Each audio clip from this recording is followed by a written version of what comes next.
Hey, hey. Welcome to the show again. It's your boy Mahesh Chocolingo. Excuse me, I'm having some acai berry bowl that I got from Costco. I'm going to review Jimmy Dore's clip from his show. As you all may know, I'm already from a lot of my previous episodes. I am a Jimmy Dore fan, and I like his work. I, to some degree, wish I could do a lot of what he does, but he's a very talented individual, and I like his satire, political commentary on the state of the world.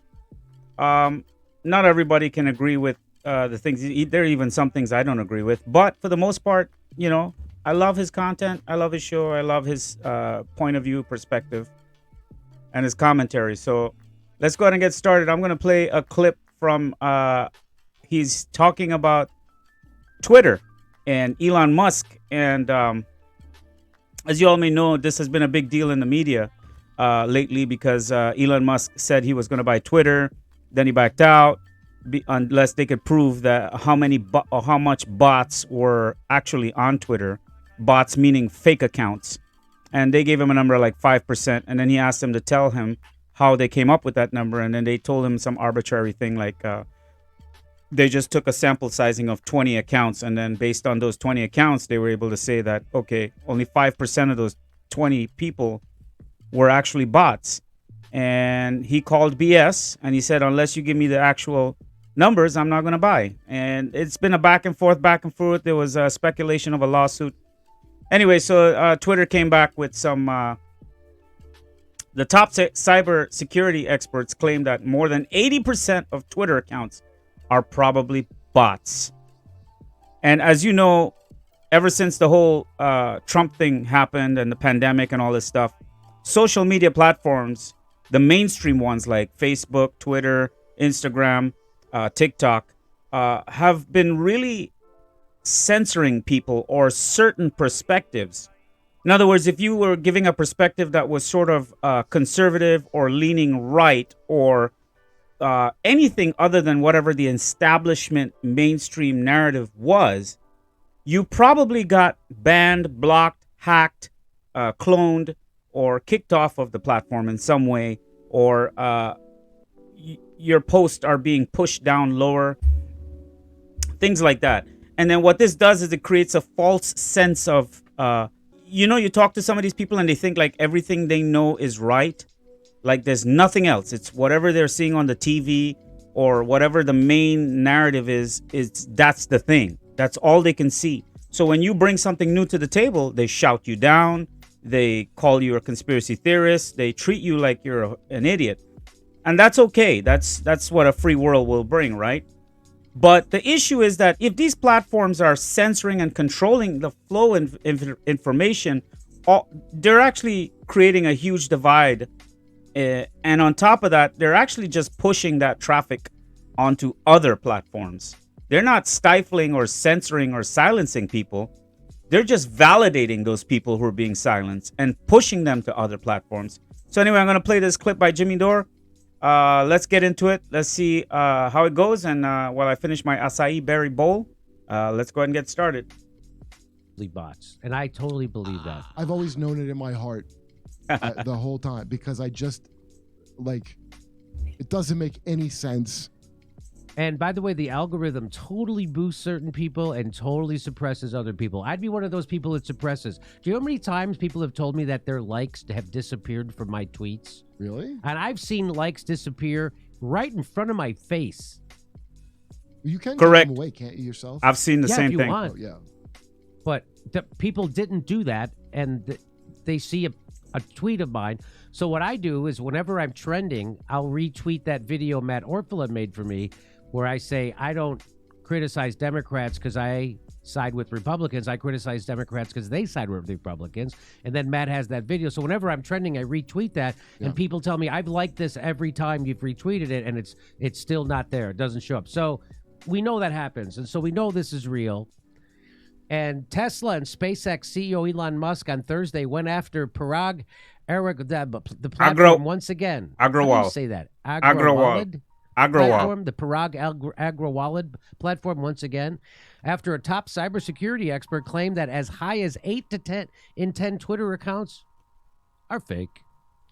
Dan, isn't that ironic that Twitter is in charge of making sure that what you tweet is real and not fake, even though they get it wrong? It's not.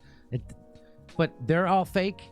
Isn't that funny? Their whole fucking thing is fake. Half of the ones that are real people that say is nonsense. They're not even the sentience of a bot. A lot of them. Dan Woods, global head of intelligence at cybersecurity company F5, who spent more than 20 years with the U.S. federal law enforcement and intelligence organizations, he told The Australian that more than 80% of Twitter accounts are probably bots. That's a massive claim, as Twitter says only 5% of its users are bots. According to Woods, a former CIA and FBI cybersecurity specialist, both Musk and Twitter have underestimated the bot problem on the microblogging platform. Musk is now trying to buy more time from the court to start the Twitter trial, set for October 17th, citing the testimony by whistleblower Pieter Mudge Zatko. The former Twitter security head has alleged that Twitter misled regulators about its security practices and actual numbers of bot accounts. Musk has said that the testimony of Twitter whistleblower justifies his termination of the $44 billion deal to buy the microblogging platform. The Tesla CEO has to prove to the court that Twitter violated some aspect of the merger agreement. Else, he will have to shell out $1 billion fine for canceling the deal. Like he gives a shit. Like $1 billion. Oh, no. He got $100 billion. If everything you could ever think of in your life you wanted to buy costs less than $1 billion, and you have $100 billion, what does that mean? He's gonna peel off $1 billion off the top stack of. So here's, I don't know if you can see any of this, but these are, someone put this together, and it's all the same tweets. From bot accounts. The bravery of Ukrainian soldiers and civilians alike is breathtaking. Evidence. So they basically cut and paste all the accounts across the whole Twitter that were pretty much all the same thing that are just being retweeted out by bots to show that it's like, have you guys heard of Operation Mockingbird? Google it. It's an actual thing that was developed by the CIA. And it's unclassified documents. You can go research. This is not conspiracy theories. This is facts. All right? It's declassified. The idea was that we could propagandize the population by repeating the same message in a loop on the news, on the media, which is what we have today. If you look at the average American news channel, it's just a repetition of something over and over, and it really stops the human being from being able to have their own thought, to be able to look at different points of views and make an assessment for themselves, because at the end of the day, that's really what it is. Nobody wants you thinking for yourself, because then that does not make you a good worker. It does not make you an obedient consumer, and it doesn't lock you into a matrix, right? It keeps you locked into a narrow field view to where you can't really be you, if you get what I'm trying to say. You're locked in, right? Let's finish up this real quick, and then I'll wrap it up. The bravery of, they're all saying the same thing. They're all saying it's the Mockingbird thing again. This is yes. Like it's like the news thing, but in print. Yes. Oh my God. Wow. The breathtaking bravery, every one of these tweets says the exact same thing. Nothing's more important than a child's birthday. You know what I like to say. Let's see. There's the breathtaking bravery of the. See, they're all from different people. There's one from Breaking Points with Saga and Rachel. Anyway, no, that's not. I'm making that up. Well, there it is. 80% of Twitter bots. Virginia beat. All right, there you have it, folks. That was Jimmy Dore. I'm going to wrap up this episode. So I keep trying to make content like this in hopes that people are slowly waking up to the fact that the world that you think you live in may not be the world that you are living in, right? I mean, let's be honest. Everything that you think is yours, or that you think is your thought, is it really your thought, or is it being programmed into you? The same goes for me. I'm not free of this. I'm not claiming to be some holy enlightened being that knows it all. I'm simply saying that I'm against any entity or force that tries to stop or block multiple points of views coming into a conversation. That's my whole thing. That's what I'm pushing for. That's what free speech means. It means you allow an idea to come to the forefront so that it can be debated, it can be discussed, it can be talked about. Other alternative could be presented. And unfortunately, we live in a world where it's a multi-tier world. There are politicians, there are business people, there are people who have to make a profit from certain things. And sometimes these people find it inconvenient to have a democracy or to have multiple voices at the table, and they don't have time for it because they're trying to act on a level that's so direct and so immediate that they need to actually groom the population to think that everything is, or whatever's happening is their idea, or that they do agree with it. So that's what propaganda is. Propaganda is slowly grooming the population to believe and to feel that good fuzzy feeling inside that, you know what, I am on the right side. I am on the good side.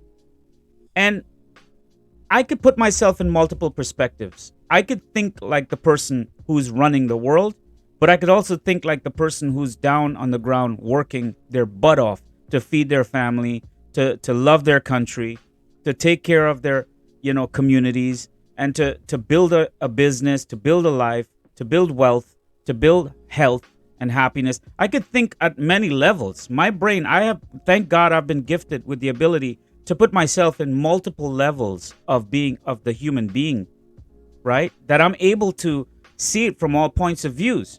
So that's my gift. And if you have that gift or a gift, please give it to the world. The world needs it right now.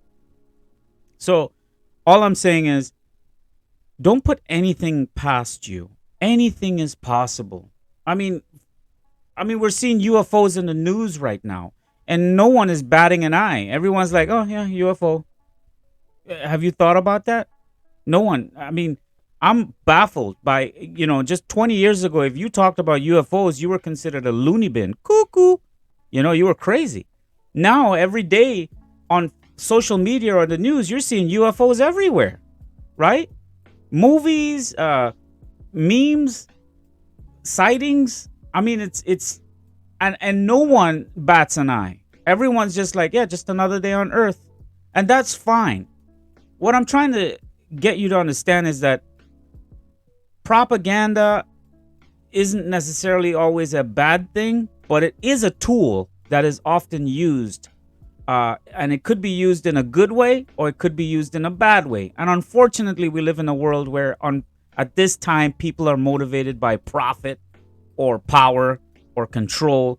And when you have those things at the forefront of your motivation, you can sometimes use propaganda to serve that agenda. And that's why I think it's important to have multiple points of views, multiple converging sides to a story, so that it could all collide and people can come to the table and propose alternatives, propose other solutions, propose new ideas, and create conversations around these things, right? That should be the ideal way it should work. But unfortunately, we don't live in a world like that. So thanks for watching. I hope you enjoyed this episode. I'm going to go ahead and post it up. Please, or like, subscribe, and share. And if you think I'm onto something, leave a comment down below. If you'd like to contribute something, leave a comment down below. If you'd like to be on the show, leave a comment down below. And thank you for watching, guys. I really appreciate it. For those of you who've stuck it out and been with me this long, thank you. And I am getting very serious with this. I'm going to be taking a trip very soon. I have a surprise coming. I'm going to be taking a lot of footage where I'm going. I'm going to be making some more episodes. And I'm going to start trying to make content that's more travel content and talking to real people out in the public and in the open and giving you the perspective from the citizen perspective. And I hope you'll enjoy it. Again, thank you. Much love and respect. And remember, just because there's bad stuff going on in the world doesn't mean we can't have good stuff too, or appreciate or highlight the good stuff. I just like to do both, right? I like to have a mix of everything. so that you keep yourself in a well-rounded sense of awareness, so you know how to deal with life, how to handle life, how to take on life, and build yourself up too. Learn to get spiritual control of your emotions. Take on a physical practice. Maybe it's running, maybe it's martial arts, maybe it's building something with your hands, and just really try to focus on yourself, and just kind of watch the world from a peripheral point of view. Don't get sucked into the world, but just sort of like look at the world. Be in the world, but not of the world. And that's one of my biggest things I live by. So that's why I can talk about stuff very freely, and I don't get offended, or I don't get hurt, or I don't feel like somebody's pressing my buttons, which unfortunately a lot of human beings do. And that's okay. Everybody's at a different stage of life, right? You just got to let it be. Everyone will have their moment when they rise to the occasion. So just be patient, be loving, be caring, and try to be kind. I know sometimes it's difficult. And I'll see you guys on the next one. Thanks for watching.